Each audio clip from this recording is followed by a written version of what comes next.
Hello everyone, welcome back to Rank Excel PSC. SCRT new text book സീരീസിൽ നമ്മൾ 9th chapters start ചെയ്തു. Social science part 1.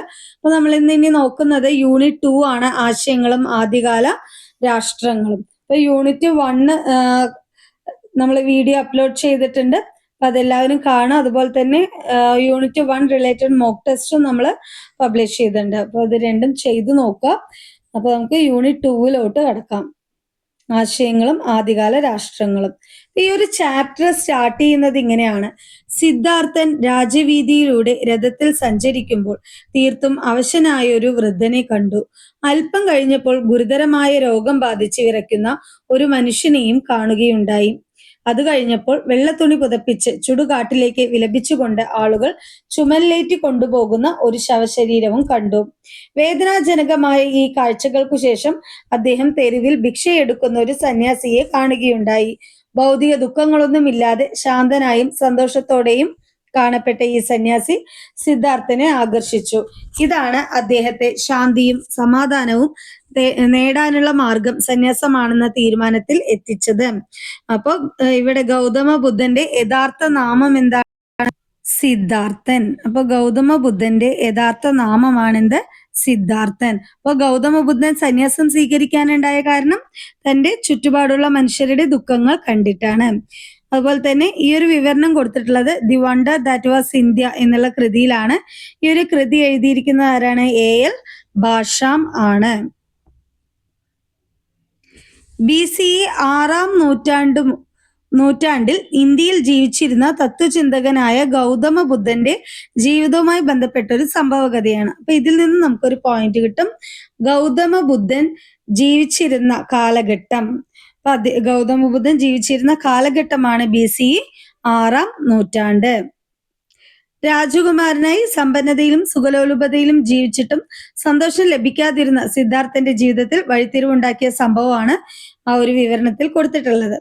തന്റെ ചുറ്റുപാടുമുള്ള മനുഷ്യരുടെ ദുഃഖങ്ങളുടെ കാരണം അന്വേഷിച്ച് സന്യാസം സ്വീകരിച്ച സിദ്ധാർത്ഥൻ ജ്ഞാനോദയം നേടി പിൽക്കാലത്ത് ഗൗതമ ബുദ്ധൻ എന്നറിയപ്പെട്ടു. BCE 6ാം നൂറ്റാണ്ട് ലോക ചരിത്രത്തിലെ ശ്രദ്ധേയമായിട്ടുള്ള ഒരു കാലഘട്ടം ആയിരുന്നു. അതിനുള്ള കാരണം ഇന്ത്യയിലെ വർദ്ധമാന മഹാവീരൻ ഗൗതമ ബുദ്ധൻ, ഇറാനിൽ സരതുഷ്ട,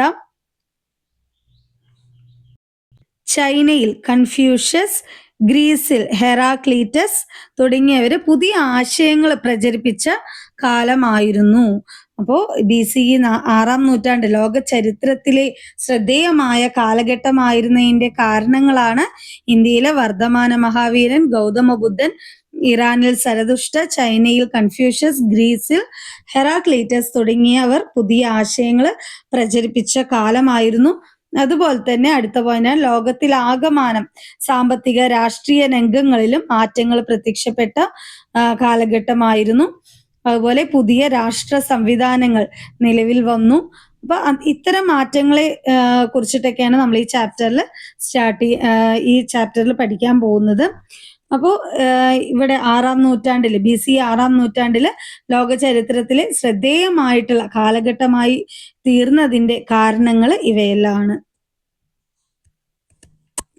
ഗംഗാതടത്തിലെ ആശയ വിപ്ലവം. BCE 6ാം നൂറ്റാണ്ടിൽ ഇന്ത്യയിലെ പുതിയ ആശയങ്ങൾ രൂപം കൊണ്ടത് പ്രധാനമായും ഗംഗാതടത്തിലായിരുന്നു. അപ്പൊ BCE 6ാം നൂറ്റാണ്ടിൽ ഇന്ത്യയിൽ പുതിയ ആശയങ്ങൾ രൂപം കൊണ്ടത് എവിടെയാണ്? ഗംഗാതടത്തിൽ ആയിരുന്നു. അപ്പൊ നവീന ആശയങ്ങളുടെ വളർച്ചയിൽ ഗംഗാതടത്തിലെ ഭൗതിക സാഹചര്യങ്ങൾ പ്രധാന പങ്കുവഹിച്ചു. ഈ ഭൗതിക സാഹചര്യങ്ങളെ രൂപപ്പെടുത്തുന്നതിൽ ചുവടെ പറയുന്ന ഘടകങ്ങളായിരുന്നു. എന്തൊക്കെയാണ്? അപ്പൊ ഗംഗാതടത്തിലെ ഭൗതിക സാഹചര്യങ്ങളെ രൂപപ്പെടുത്തിയ ഘടകങ്ങൾ ഏതൊക്കെയാണ്? ഇരുമ്പ് ഉപകരണങ്ങളുടെ വ്യാപക ഉപയോഗം, കാർഷികോൽപാദന വർധനവ്, കച്ചവടം, നഗരങ്ങൾ എന്നിവയുടെ വളർച്ച. BCE 6ാം നൂറ്റാണ്ടോടെ കൃഷിയെയും കന്നുകാലികളെയും ആശ്രയിച്ചുള്ള ഒരു സാമൂഹിക സാമ്പത്തിക വ്യവസ്ഥ ഗംഗാതടത്തിൽ ഉയർന്നു വന്നു. ഇത് യാഗങ്ങൾക്കും മൃഗബലിക്കും പ്രാമുഖ്യം നൽകിയിരുന്ന വേദകാല ആചാരവുമായി പൊരുത്തപ്പെട്ടതായിരുന്നില്ല.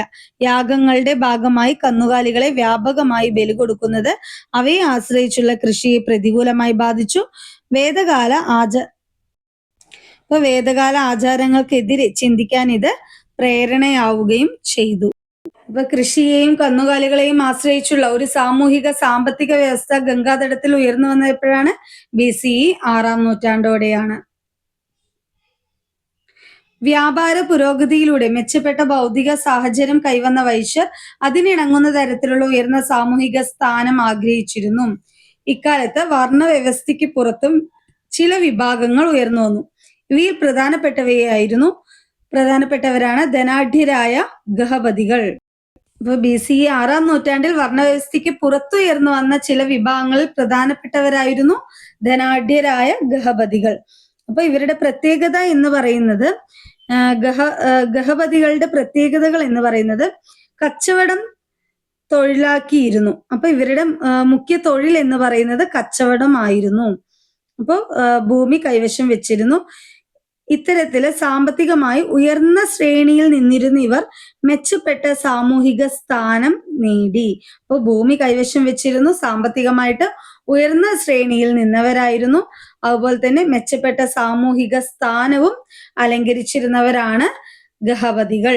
അപ്പൊ ഗഹപതികളുടെ പ്രത്യേകതകൾ ഇവയാണ്: കച്ചവടമായിരുന്നു മുഖ്യ തൊഴില്, ഭൂമി കൈവശം വെച്ചിരുന്നു, സാമ്പത്തികമായിട്ട് ഉയർന്ന ശ്രേണിയിൽ നിന്നവരാണ്, മെച്ചപ്പെട്ട സാമൂഹിക സ്ഥാനം അലങ്കരിച്ചിരുന്നവർ കൂടിയാണ്. ഈ ഒരു സാമൂഹിക പശ്ചാത്തലത്തിലാണ് പുതിയ ആശയധാരകൾ ഉയർന്നു വന്നത്. ഇത്തരം ആശയധാരകളിൽ പ്രധാനപ്പെട്ടവയായിരുന്നു ജൈന ബുദ്ധ മത ദർശനങ്ങൾ. വൈശ്യർ, ഗഹപതികൾ തുടങ്ങിയവരുടെ പിന്തുണ ഈ ആശയങ്ങൾക്ക് ലഭിച്ചിരുന്നു. ജൈനമതം. വർദ്ധമാന മഹാവീരൻ ബീഹാറിലെ വൈശാലിക്ക് സമീപമുള്ള കുന്തല ഗ്രാമത്തിലാണ് ജനിച്ചത്. അപ്പൊ വർദ്ധമാന മഹാവീരൻ എവിടെയാണ് ജനിച്ചത്? ബീഹാറിലെ വൈശാലിക്ക് സമീപമുള്ള കുന്തല ഗ്രാമത്തിലാണ്. ജൈനമത വിശ്വാസപ്രകാരം 24-ാമത്തെ തീർത്ഥങ്കരനാണ് വർദ്ധമാന മഹാവീരൻ. ഇപ്പൊ 24-ാമത്തെ തീർത്ഥങ്കരൻ ആരാണ്? വർദ്ധമാന മഹാവീരനാണ്. ഇപ്പൊ തീർത്ഥങ്കരന്മാർ. സന്യാസത്തിലൂടെ ജ്ഞാനം നേടിയവൻ എന്നാണ് തീർത്ഥങ്കരൻ എന്ന വാക്കിനർത്ഥം. ജൈനമത വിശ്വാസപ്രകാരം 24 തീർത്ഥങ്കരന്മാരുണ്ട്. അത് ഋഷഭദേവനാണ് ഒന്നാമത്തെ തീർത്ഥങ്കരൻ. അപ്പൊ ഒന്നാമത്തെ തീർത്ഥങ്കരൻ ആരാണ്? ഋഷഭദേവൻ. 23-ാമത്തെ തീർത്ഥങ്കരനാണ് പാർശ്വനാഥൻ. വർദ്ധമാന മഹാവീരൻ 24-ാമത്തെ അവസാനത്തെയും തീർത്ഥങ്കരനാണ്. അപ്പൊ മൊത്തം 24 തീർത്ഥങ്കരന്മാരുണ്ട്. അതിൽ ആദ്യത്തേത് ഋഷഭദേവനാണ്, 23-ാമത്തേത് പാർശ്വനാഥനും, 24-ാമത്തെയാണ് വർദ്ധമാന മഹാവീരൻ, അവസാനത്തെ തീർത്ഥങ്കരനുമാണ്. അപ്പൊ പാർശ്വനാഥന്റെ ആശയങ്ങളോട് തന്റെ തത്വങ്ങൾ കൂട്ടിച്ചേർത്താണ് മഹാവീരൻ ജൈനമത ആശയങ്ങളൊക്കെ പ്രചരിപ്പിച്ചത്. മധുരയിൽ നിന്ന് ലഭിച്ച തീർത്ഥങ്കരന്റെ പ്രതിമയാണ് ഇവിടെ കൊടുത്തിട്ടുള്ളത്. വർദ്ധമാന മഹാവീരൻ. വൈശാലിയിലാണ് ജനനം. മഹാവീരൻ എന്നും ജിനൻ എന്നും അറിയപ്പെട്ടു. പാറ്റ്നയ്ക്ക് സമീപം എന്ന സ്ഥലത്ത് വെച്ച് നിർവ്വാണം പ്രാപിച്ചു. അതാണ് വർദ്ധമാന മഹാവീരനെ കുറിച്ചുള്ള ഇമ്പോർട്ടന്റ് ആയിട്ടുള്ള കുറച്ച് വിവരങ്ങൾ. ജൈനമത ആശയങ്ങൾ. ലോകത്തിലെ എല്ലാ വസ്തുക്കൾക്കും ജീവനുണ്ട്. ജീവനുള്ള ഒന്നിനെയും ഉപദ്രവിക്കരുത്. ജന്മവും പുനർജന്മവും നിശ്ചയിക്കപ്പെടുന്നത് കർമ്മത്തിന്റെ അടിസ്ഥാനത്തിലാണ്. ഇവയാണ് ജൈനമത ആശയങ്ങൾ. വേദങ്ങളുടെ ആധികാരികതയെ തള്ളിപ്പറഞ്ഞ മഹാവീരൻ മോക്ഷപ്രാപ്തിക്കായി 3 തത്വങ്ങൾ മുന്നോട്ട് വെച്ചു. ശരിയായ വിശ്വാസം, ശരിയായ അറിവ്, ശരിയായ പ്രവൃത്തി എന്നിവയായിരുന്നു ആ 3 തത്വങ്ങൾ. ഇത് ത്രിരത്നങ്ങൾ എന്നറിയപ്പെടുന്നു. അപ്പൊ മഹാവീരൻ മുന്നോട്ട് വെച്ച 3 തത്വങ്ങൾ അറിയപ്പെടുന്നത് ത്രിരത്നങ്ങൾ എന്നാണ്. ആ 3 തത്വങ്ങളാണ് ശരിയായ വിശ്വാസം, ശരിയായ അറിവ്, ശരിയായ പ്രവൃത്തി. പ്രാകൃത ഭാഷകളിലാണ് മഹാവീരൻ തന്റെ ആശയങ്ങൾ ജനങ്ങളുമായി പങ്കുവെച്ചത്. അപ്പൊ മഹാവീരൻ തന്റെ ആശയങ്ങൾ ജനങ്ങളുമായി പങ്കുവെച്ച ഭാഷ ഏതാണ്? പ്രാകൃത ഭാഷയാണ്. ജൈനമത പ്രകാരം സന്യാസിമാരും സന്യാസിനികളും 5 വ്രതങ്ങൾ അനുഷ്ഠിക്കണമായിരുന്നു. അവയാണ്: ഒന്നിനെയും കൊല്ലരുത്, മോഷ്ടിക്കരുത്, കള്ളം പറയരുത്, ബ്രഹ്മചര്യം അനുഷ്ഠിക്കുക, സ്വത്ത് കൈവശം വെക്കാതിരിക്കുക എന്നിവയായിരുന്നു. പിൽക്കാലത്ത് ജൈനമതത്തിൽ ശ്വേതംബരന്മാർ, ദിഗംബരന്മാർ എന്നീ രണ്ട് വിഭാഗങ്ങൾ രൂപപ്പെട്ടു. ജൈനമതം ഊന്നൽ നൽകിയ അഹിംസ എന്ന തത്വം ഇന്ത്യൻ തത്വചിന്തയെ സ്വാധീനിച്ചിട്ടുണ്ട്. അപ്പോൾ മഹാവീരൻ മുന്നോട്ട് വെച്ച 3 തത്വങ്ങളാണ് ശരിയായ വിശ്വാസം, ശരിയായ അറിവ്, ശരിയായ പ്രവൃത്തി. ഇവയെ ത്രിരത്നങ്ങൾ എന്നറിയപ്പെടുന്നു.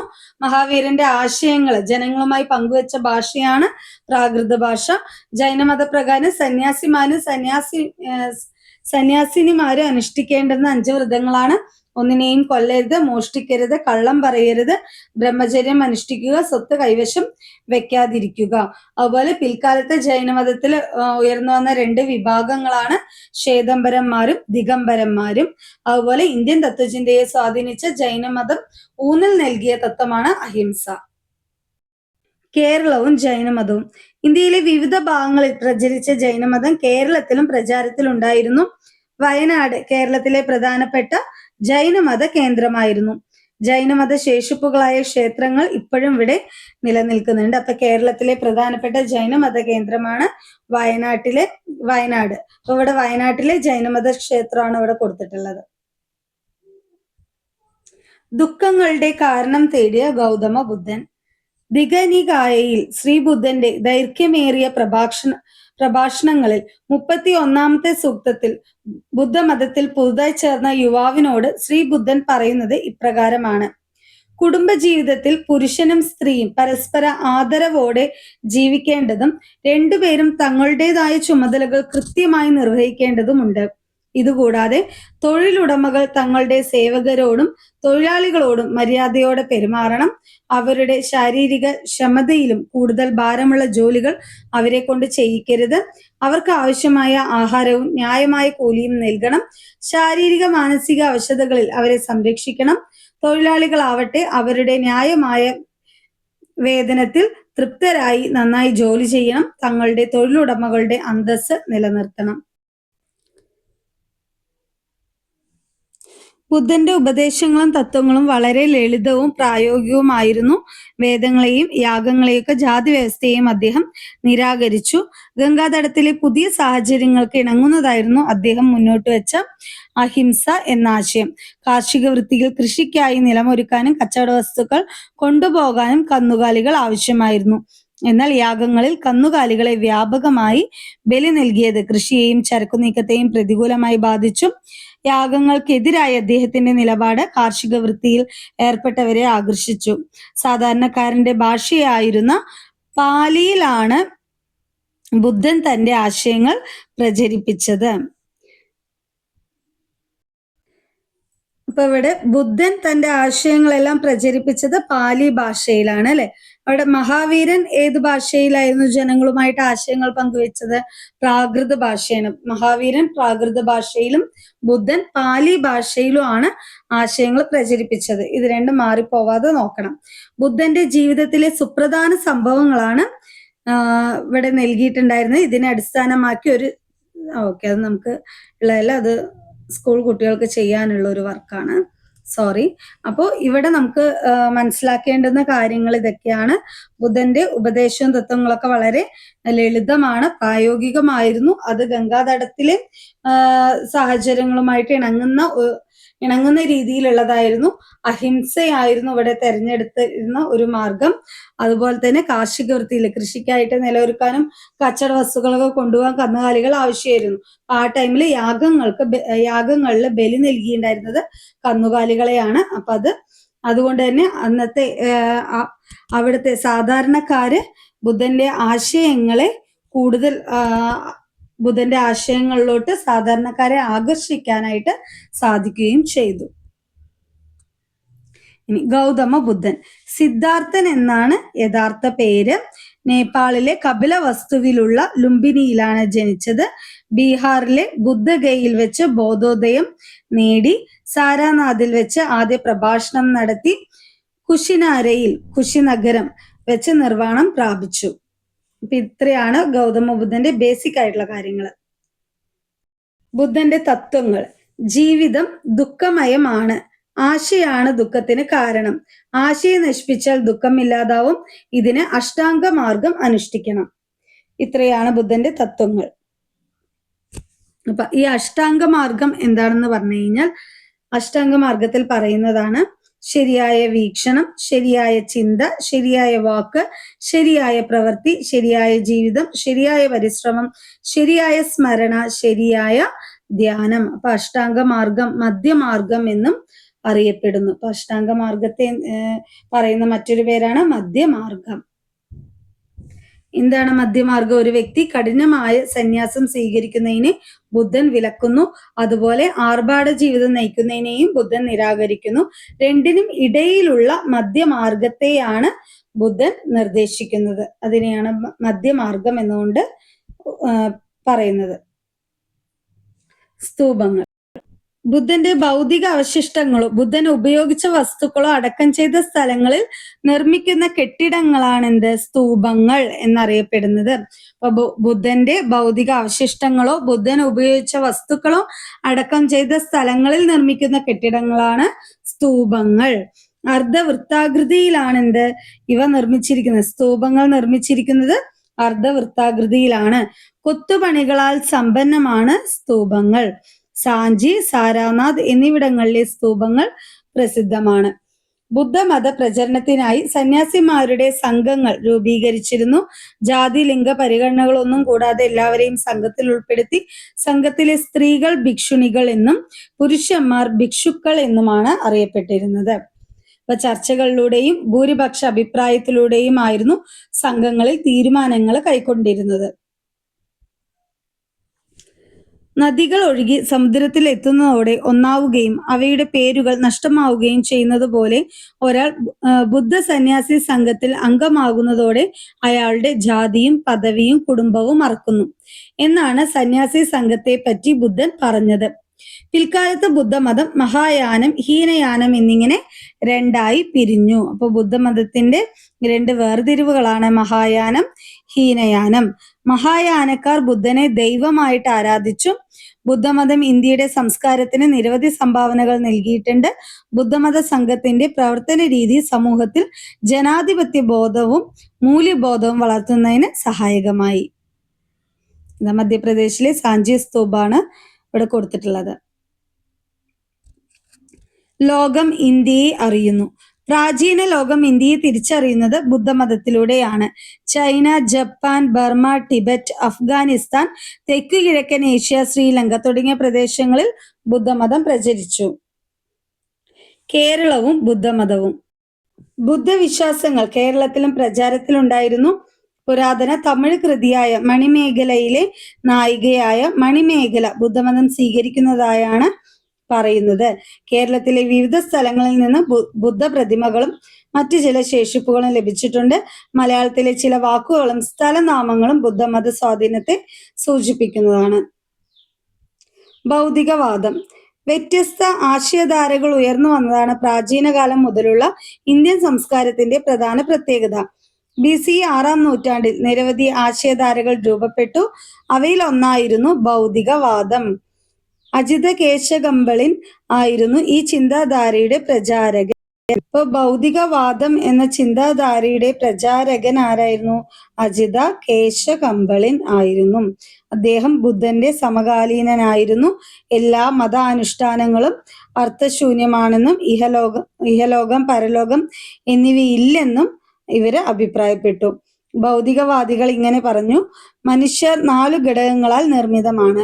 അവർ മരിക്കുമ്പോൾ അവരിലെ ഖരാംശം ഭൂമിയിൽ ലയിക്കുന്നു. ദ്രവാംശം വെള്ളത്തിലും ചൂട് തീയിലും ശ്വാസം വായുവിലും ഇന്ദ്രിയങ്ങൾ ശൂന്യാന്തരീക്ഷത്തിലും ലയിക്കുന്നു. ഇങ്ങനെയാണ് ഭൗതികവാദികൾ പറയുന്നത്. ഈ ഒരു വാചകങ്ങൾ കോട്സിൽ വന്നിട്ട് ഇങ്ങനെ അഭിപ്രായപ്പെട്ടത് ആര് എന്നൊക്കെ വേണമെങ്കിൽ ചോദിക്കാം. അപ്പൊ ഇത് ഭൗതികവാദികൾ പറഞ്ഞിട്ടുള്ളതാണ്. മനുഷ്യർ 4 ഘടകങ്ങളാൽ നിർമ്മിതമാണ്. അവര് മരിക്കുമ്പോൾ അവരിലെ ഖരാംശം ഭൂമിയിൽ ലയിക്കുന്നു. ദ്രവാംശം വെള്ളത്തിലും ചൂട് തീയിലും ശ്വാസം വായുവിലും ഇന്ദ്രിയങ്ങൾ ശൂന്യാന്തരീക്ഷത്തിലും ലയിക്കുന്നു എന്ന് പറഞ്ഞത് ഭൗതികവാദികളാണ്.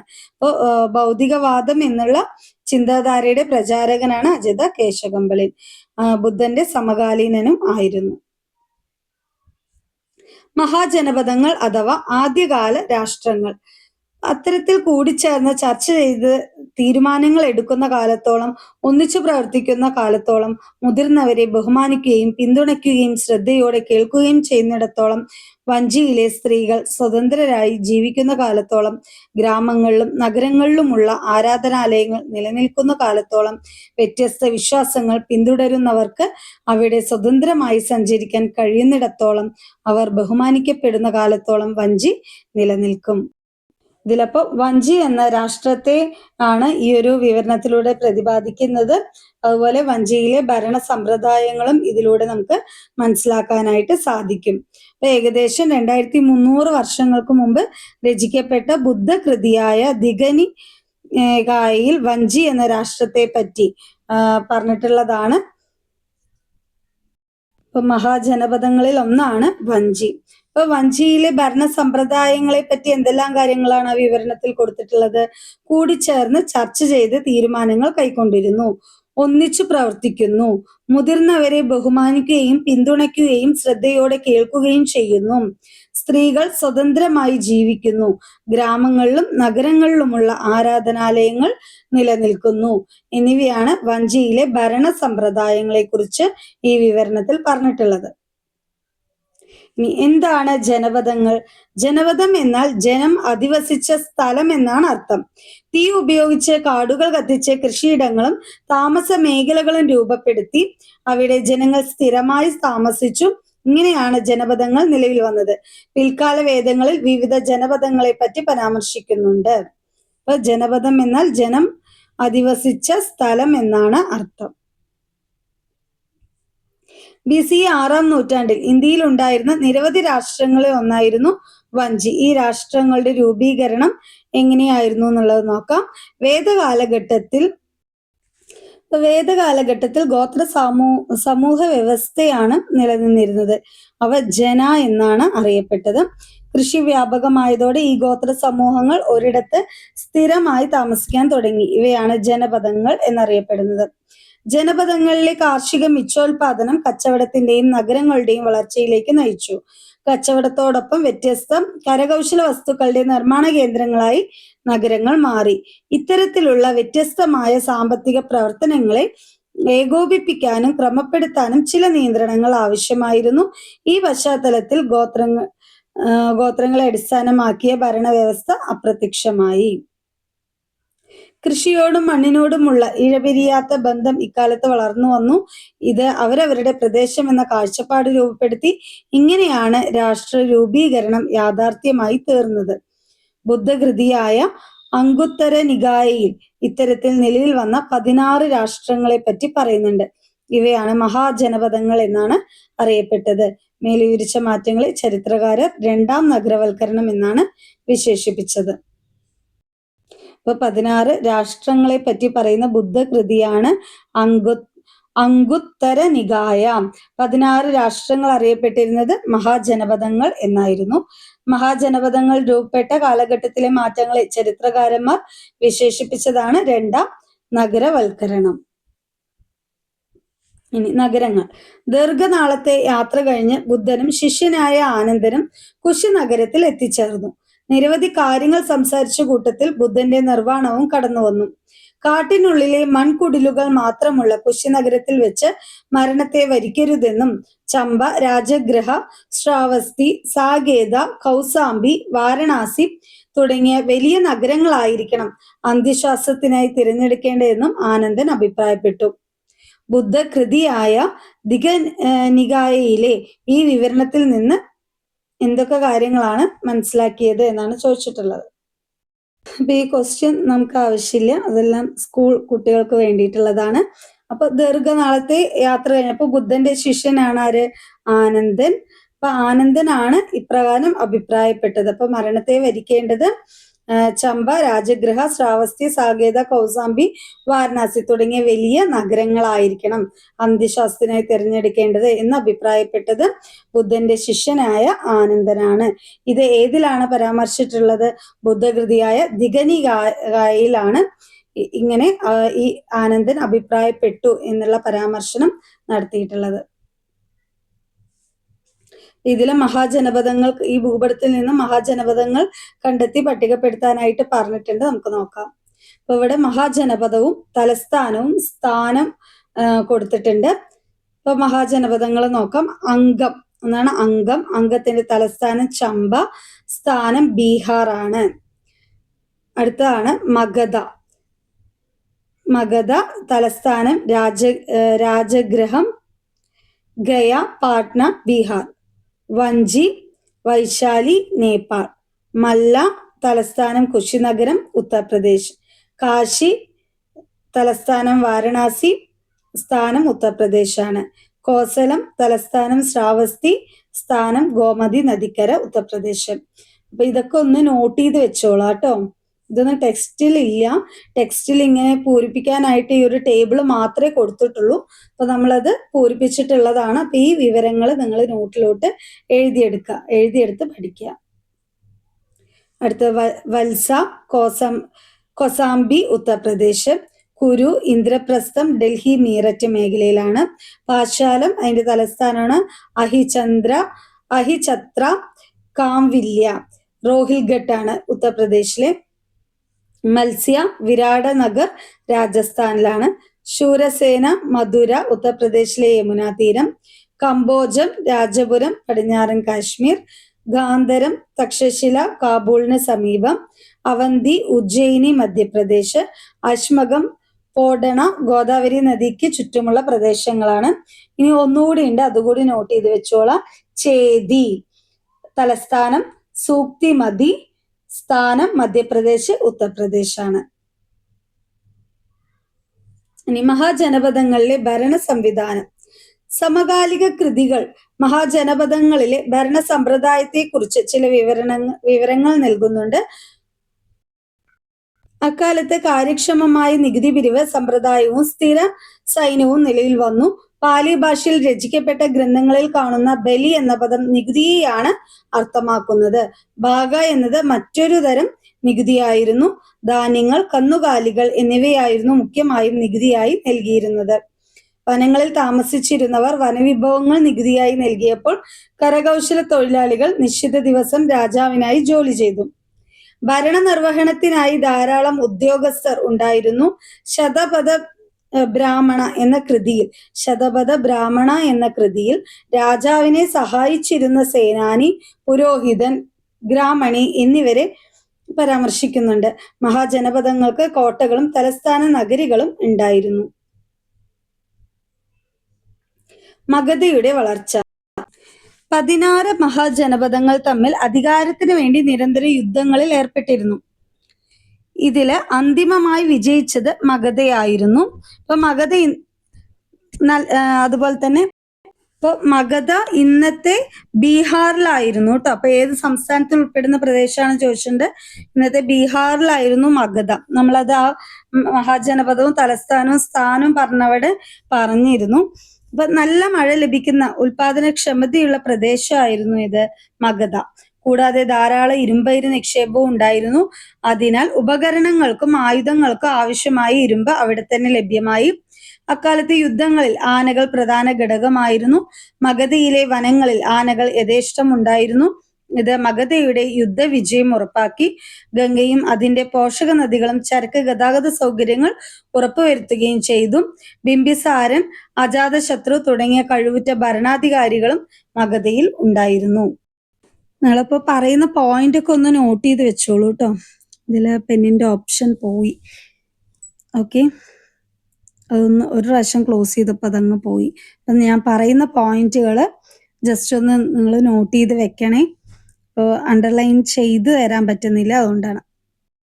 ഓക്കെ, അപ്പോൾ പെന്നിന്റെ ഓപ്ഷൻ വന്നിട്ടുണ്ട്. അപ്പോൾ ഞാൻ അണ്ടർലൈൻ ചെയ്ത് തരാം കേട്ടോ, അതിൽ ഇമ്പോർട്ടൻ്റ് ആയിട്ടുള്ളത്.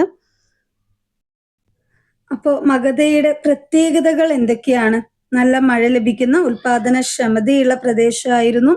അതുപോലെ ധാരാളം ഇരുമ്പയിര് നിക്ഷേപം ഉണ്ടായിരുന്നു.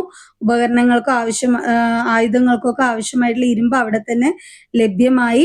അക്കാലത്തെ യുദ്ധങ്ങളിലെ ആനകളായിരുന്നു പ്രധാന ഘടകം. അപ്പൊ മഗധയിലെ വനങ്ങളിൽ എന്താണ്, ആനകൾ യഥേഷ്ടം ഉണ്ടായിരുന്നു. ഇത് മഗധയുടെ യുദ്ധവിജയം ഉറപ്പാക്കി. ഇപ്പൊ ഗംഗയും അതിന്റെ പോഷക നദികളും ചരക്ക് ഗതാഗത സൗകര്യങ്ങൾ ഉറപ്പുവരുത്തുകയും ചെയ്തു. ഇനി ബിംബിസാരൻ, അജാതശത്രു തുടങ്ങിയ കഴിവുറ്റ ഭരണാധികാരികളും മഗധയിൽ ഉണ്ടായിരുന്നു എന്നുള്ളതാണ് മഗധയുടെ സവിശേഷതകൾ. അപ്പൊ മഗധയിലെ രാജവംശങ്ങളും പ്രധാന രാജാക്കന്മാരും: ഹര്യങ്ക രാജവംശം ബിംബിസാരൻ, അജാതശത്രു; ശിശുനാഗ രാജവംശം ശിശുനാഗൻ; നന്ദരാജവംശം മഹാപത്മനന്ദൻ.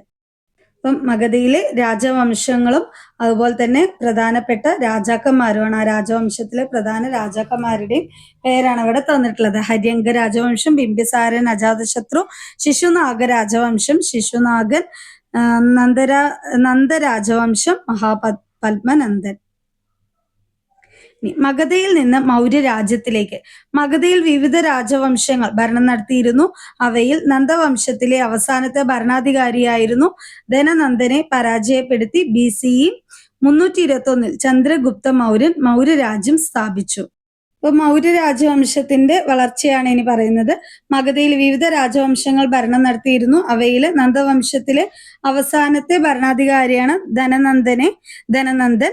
ഇപ്പൊ BC 321 ചന്ദ്രഗുപ്ത മൗര്യൻ ധനനന്ദനെ പരാജയപ്പെടുത്തിയിട്ട് മൗര്യ രാജ്യം സ്ഥാപിച്ചു. അപ്പൊ മൗര്യരാജ്യ സ്ഥാപകൻ ആരാണ്? ചന്ദ്രഗുപ്ത മൗര്യനാണ്. ഇത് മനോഹരമായ വലിയ നഗരമാണ്. ഈ നഗരത്തെ ചുറ്റി വലിയൊരു മതിലുണ്ട്. ഇതിന് 64 പ്രവേശന കവാടങ്ങളും ധാരാളം ഗോപുരങ്ങളും ഉണ്ട്. 2-3 നിലകളുള്ള വീടുകൾ നിർമ്മിച്ചിരിക്കുന്നത് മരവും ചെളിക്കട്ടകളും ഉപയോഗിച്ചാണ്. രാജാവിന്റെ കൊട്ടാരവും മരം കൊണ്ട് നിർമ്മിച്ചതാണ്. ഇത് മൗര്യ രാജ്യത്തിന്റെ തലസ്ഥാനമായിട്ടുള്ള പാടലീപുത്രം, ഇന്നത്തെ പാറ്റ്ന നഗരത്തെ കുറിച്ച് മെഗസ്തനീസ് എന്ന ഗ്രീക്ക് രാജപ്രതിനിധിയുടെ വിവരണമാണ് മുകളിൽ തന്നിട്ടുള്ളത്.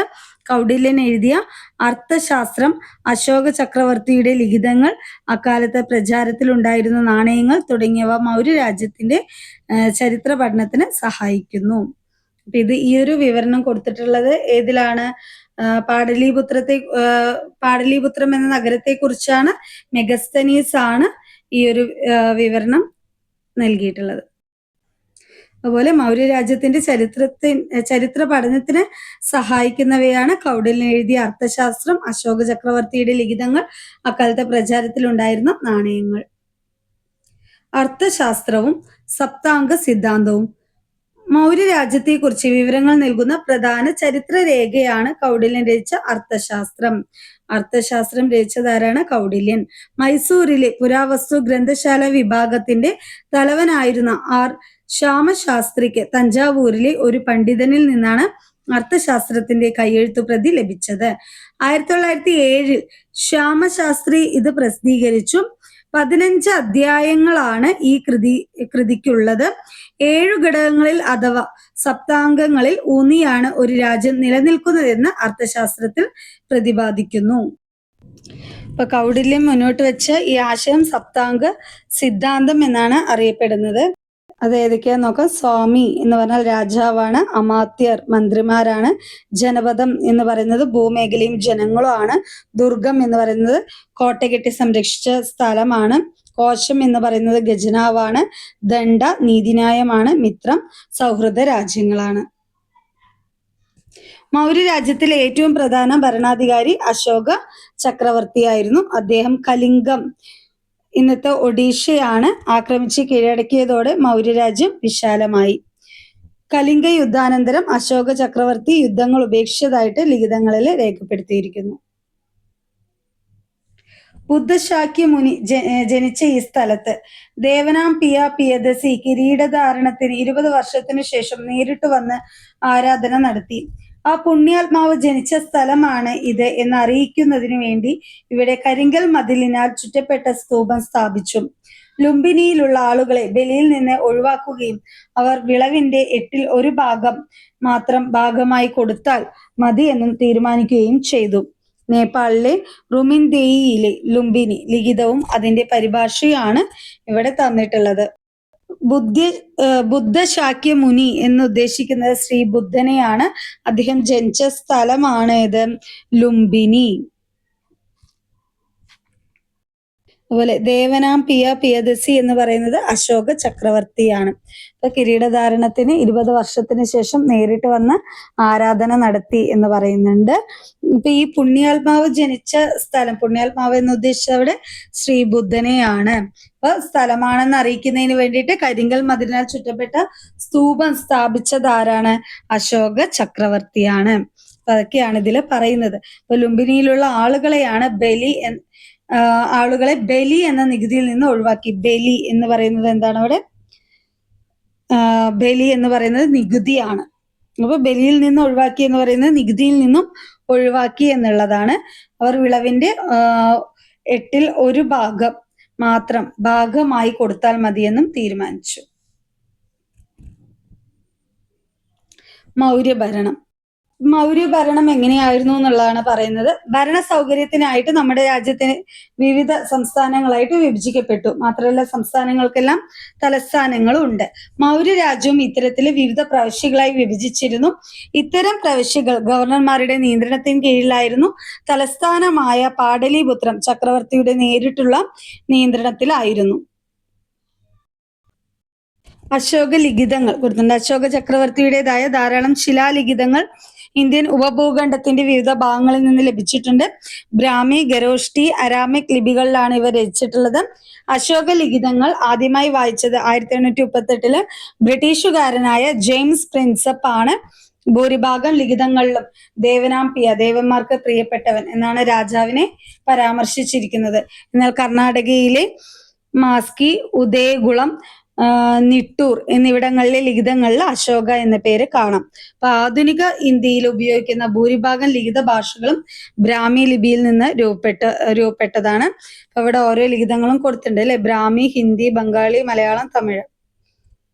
നമ്മളിപ്പോ മൗര്യ രാജ്യം വിവിധ പ്രവിശ്യകളായിട്ട് തിരിച്ചിട്ടുണ്ടായിരുന്നു എന്ന് പറഞ്ഞു. അപ്പൊ അവിടെ പ്രവിശ്യകളും അതിന്റെ തലസ്ഥാനങ്ങളുമാണ് തന്നിട്ടുള്ളത്. തെക്കൻ പ്രവിശ്യയുടെ തലസ്ഥാനമാണ് സുവർണഗിരി. പടിഞ്ഞാറൻ പ്രവിശ്യയുടെ തലസ്ഥാനമാണ് ഉജ്ജയിനി. വടക്കൻ പ്രവിശ്യയുടെ തലസ്ഥാനമാണ് തക്ഷശില. കിഴക്കൻ പ്രവിശ്യയുടെ തലസ്ഥാനമാണ് ത്വശാലി. ഇപ്പൊ ഇവിടെ മൗര്യ രാജ്യത്തെ വിവിധ പ്രവിശ്യകളായി തിരിച്ചിട്ടുണ്ട്. ആ പ്രവിശ്യകളും അതിന്റെ തലസ്ഥാനങ്ങളാണ് തന്നിട്ടുള്ളത് കേട്ടോ. ഇപ്പൊ മൗര്യന്മാരുടെ സൈന്യത്തിന് 5 വിഭാഗങ്ങൾ ഉണ്ടായിരുന്നു. അവയാണ് കാലാൾപ്പട, കുതിരപ്പട, തേര്, ഗജസേന, നാവികസേന. ഇപ്പൊ സൈനിക ഭരണത്തിന്റെ ചുമതല 30 അംഗങ്ങളുള്ള സമിതിയാണ് നിർവഹിച്ചിരുന്നത്. തന്റെ പ്രജകൾക്കിടയിലെ സഹവർത്തിത്വവും സമാധാനവും നിലനിർത്താൻ അശോക ചക്രവർത്തി പ്രചരിപ്പിച്ച ആശയങ്ങൾ ധർമ്മ എന്നറിയപ്പെടുന്നു. അശോകന്റെ ശാസനങ്ങളിൽ നിന്നാണ് നമ്മൾ ഇതിനെക്കുറിച്ച് മനസ്സിലാക്കിയിട്ടുള്ളത്. അപ്പോൾ പ്രജകൾക്കിടയിലെ സഹവർത്തിത്വവും സമാധാനവും നിലനിർത്താൻ അശോക ചക്രവർത്തി പ്രചരിപ്പിച്ച ആശയങ്ങൾ അറിയപ്പെട്ടതാണ് അശോകധമ അല്ലെങ്കിൽ അശോകധർമ്മ എന്നറിയപ്പെടുന്നത്. അശോകധമയിൽ പ്രധാന ആശയങ്ങളാണ് ഇവിടെ കൊടുത്തിട്ടുള്ളത്. മറ്റു മതവിശ്വാസികളോട് സഹിഷ്ണുത കാണിക്കുക, മുതിർന്നവരെയും ഗുരുക്കന്മാരെയും ബഹുമാനിക്കുക, അടിമകളോടും രോഗികളോടും ദയ കാണിക്കുക എന്നിവയാണ് അശോകധമയിലെ പ്രധാന ആശയങ്ങൾ. വിശാലമായ രാജ്യത്തിന്റെ കാര്യക്ഷമമായ ഭരണത്തിനും വിവിധ സാമൂഹിക വിഭാഗങ്ങളെ യോജിപ്പിച്ചു നിർത്തുന്നതിനും വേണ്ടിയുള്ള നയമായിരുന്നു അശോകധമ എന്ന് പ്രമുഖ ചരിത്രകാരിയായ റൊമില ദാപ്പർ അഭിപ്രായപ്പെടുന്നു. പ്രശസ്തയായിട്ടുള്ള ഒരു ഇന്ത്യൻ ചരിത്രകാരിയാണ്. അതുപോലെ Ashoka and the decline of the Mauryas, early India, പ്രസിദ്ധമായിട്ടുള്ള ഇന്ത്യയുടെ ചരിത്രം 1-ാം ഭാഗം എന്നിവയൊക്കെ റൊമില ദാപ്പറിന്റെ പ്രധാന പുസ്തകങ്ങളാണ്. ഇവരുടെ പ്രധാന പഠന മേഖല എന്ന് പറയുന്നത് പുരാതന ഇന്ത്യയാണ്. കച്ചവടത്തിന്റെ വളർച്ച. ഇന്ത്യയിൽ പ്രചാരത്തിലുണ്ടായിരുന്ന ആദ്യകാല നാണയങ്ങളാണ് ഇവിടെ കൊടുത്തിട്ടുള്ളത്. ഇവ മുദ്രാങ്കിത നാണയങ്ങൾ എന്നാണ് അറിയപ്പെടുന്നത്. വെള്ളിയിലും ചെമ്പിലുമാണ് ഇവ നിർമ്മിച്ചിരിക്കുന്നത്. കച്ചവടത്തിനായിട്ട് നാണയങ്ങൾ ഉപയോഗിച്ചിരുന്നു എന്നതിനുള്ള തെളിവാണ് ഇത്. കരവഴിയും കടൽ വഴിയും നദികൾ വഴിയും സാധനങ്ങൾ കൊണ്ടുപോയിരുന്നു. ധാന്യങ്ങള്, തുണിത്തരങ്ങള്, ലോഹം തുടങ്ങിയവയായിരുന്നു പ്രധാന കച്ചവട വസ്തുക്കള്. അക്കാലത്തെ പുസ്തകങ്ങളിൽ പരാമർശിക്കുന്ന സേത്ത്, സാത്തവാഹകർ എന്നീ പദങ്ങൾ കച്ചവടക്കാരെയാണ് സൂചിപ്പിക്കുന്നത്.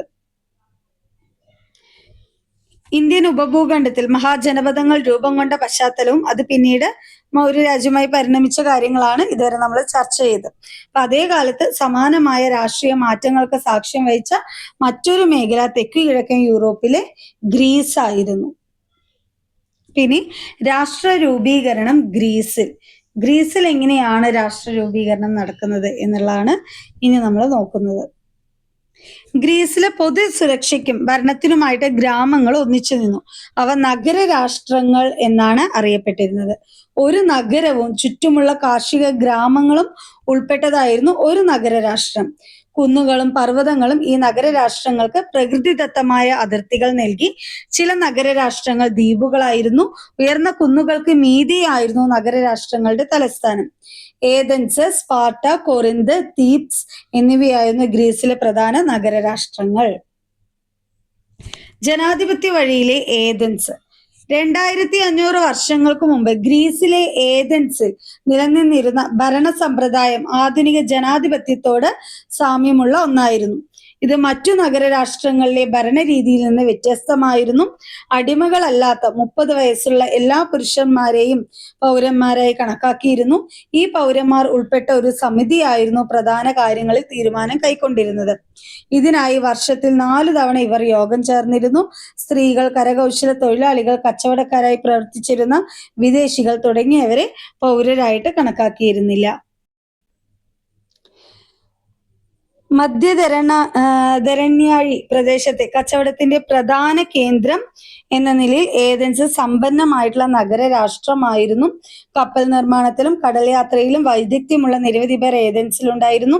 സമീപ പ്രദേശങ്ങളിൽ നിരന്തരം സഞ്ചരിച്ച ഇവർ പുത്തൻ ആശയങ്ങളെയും നൈപുണികളെയും സ്വീകരിച്ചു. മറ്റ് പ്രദേശങ്ങളിൽ നിന്ന് നിരവധി ചിന്തകർ ഏതൻസിലേക്ക് ആകർഷിക്കപ്പെട്ടു. സോഫിസ്റ്റുകൾ എന്നാണ് ഇവർ അറിയപ്പെട്ടത്. ഇത്തരത്തിൽ ഏതൻസിൽ എത്തിച്ചേർന്ന ചിന്തകരിൽ ഒരാളാണ് ചരിത്രത്തിന്റെ പിതാവായി കണക്കാക്കുന്ന ഹെറോഡോട്ടസ്. ഇപ്പൊ മധ്യധരണാഴി പ്രദേശത്തെ കച്ചവടത്തിന്റെ പ്രധാന കേന്ദ്രം എന്ന നിലയിൽ സമ്പന്നമായ നഗരരാഷ്ട്രമാണ് ഇത് ഏതൻസ്. അപ്പോൾ ഒരുപാട് ചിന്തകരെ ഏതൻസിലേക്ക് വന്നു. ഇങ്ങനെ ആകർഷിക്കപ്പെട്ട ചിന്തകരെ അറിയപ്പെടുന്നതാണ് സോഫിസ്റ്റുകൾ. അപ്പൊ ആ ചിന്തകരിൽ പ്രധാനപ്പെട്ട ഒരാളാണ് ആര്? ഹെറോഡോട്ടസ്. അദ്ദേഹം ചരിത്രത്തിന്റെ പിതാവായിട്ടാണ് അദ്ദേഹത്തെ കണക്കാക്കപ്പെടുന്നത്. BC 6-ാം നൂറ്റാണ്ട് ചരിത്രത്തിൽ സുപ്രധാന മാറ്റങ്ങൾക്ക് സാക്ഷ്യം വഹിച്ച കാലമായിരുന്നു. ജനജീവിതത്തിന്റെ വിവിധ മേഖലകളിൽ അക്കാലത്ത് മാറ്റങ്ങൾ ഉണ്ടായി. ഭൗതിക ജീവിതത്തിലെ മാറ്റങ്ങൾ രാഷ്ട്രീയ രംഗത്തും ചിന്താമണ്ഡലത്തിലും പ്രതിഫലിച്ചു. അങ്ങനെയാണ് അക്കാലത്ത് പുത്തൻ ആശയങ്ങൾ രൂപപ്പെട്ടത്. ഇവ പിൽക്കാല മാനവ ചരിത്രത്തെ നിർണായകമായി സ്വാധീനിക്കുകയും ചെയ്തിട്ടുണ്ട്. BC 6-ാം നൂറ്റാണ്ട് ഭൗതിക രംഗത്തെ മാറ്റങ്ങൾ, ആശയധാരയിലെ മാറ്റങ്ങൾ.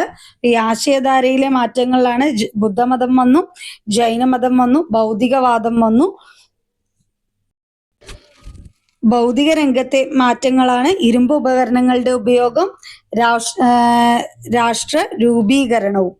അപ്പോൾ ഇരുമ്പ് ഉപകരണങ്ങളുടെ ഉപയോഗത്തിൽ കാർഷിക പുരോഗതി, മിച്ചോൽപാദനം, കച്ചവടം, നഗരങ്ങൾ എന്നിങ്ങനെയാണ് മാറ്റങ്ങൾ വന്നിട്ടുള്ളത്. രാഷ്ട്ര രൂപീകരണം ആദ്യ ജനപദങ്ങളായിരുന്നു, പിന്നെ മഹാജനപദങ്ങൾ, പിന്നെ മഗധ, മൗര്യ രാജ്യം വന്നു, ഗ്രീസിലെ നഗരരാഷ്ട്രങ്ങൾ വന്നു, അലക്സാണ്ടറുടെ സാമ്രാജ്യം. ഇങ്ങനെയാണ് രാഷ്ട്ര രൂപീകരണം നടന്നത്. അപ്പോൾ മൊത്തത്തിലുള്ള ഒരു അവലോകനമാണ് ഈ ഒരു ഗ്രാഫിലൂടെ കാണിച്ചിട്ടുള്ളത്. ഇത്രയാണ് നമുക്ക് ഈ ഒരു ചാപ്റ്ററിൽ പഠിക്കാനുള്ളത്. ഇനി നമ്മൾ നെക്സ്റ്റ് ക്ലാസ്സിൽ ഈ ഒരു ചാപ്റ്ററിന്റെ മോക്ക് ടെസ്റ്റ് ആയിട്ടായിരിക്കും വരുന്നത്. എല്ലാവരും ഈ ഒരു ചാപ്റ്റർ വളരെ വൃത്തിയായിട്ട് ഇതിൽ ഇമ്പോർട്ടൻറ്റ് പോയിന്റ്സ് എല്ലാം പഠിച്ചു വെക്കാം. എന്നിട്ട് നമുക്ക് മോക്ക് ടെസ്റ്റ് ചെയ്യാനായിട്ട് റെഡി ആയിരിക്കാം. നിങ്ങൾക്ക് ഈ ക്ലാസ് ഇഷ്ടമായെങ്കിൽ ലൈക്ക് ചെയ്യുക, ഷെയർ ചെയ്യുക. അതുപോലെ നിങ്ങളുടെ അഭിപ്രായങ്ങൾ കമന്റിലൂടെ അറിയിക്കാനും മറക്കരുത്. ആരെങ്കിലും സബ്സ്ക്രൈബ് ചെയ്യാതെ കാണുന്നുണ്ടെങ്കിൽ ഒന്ന് സബ്സ്ക്രൈബ് ചെയ്ത് കൂടെ കൂടാ. Okay, thank you.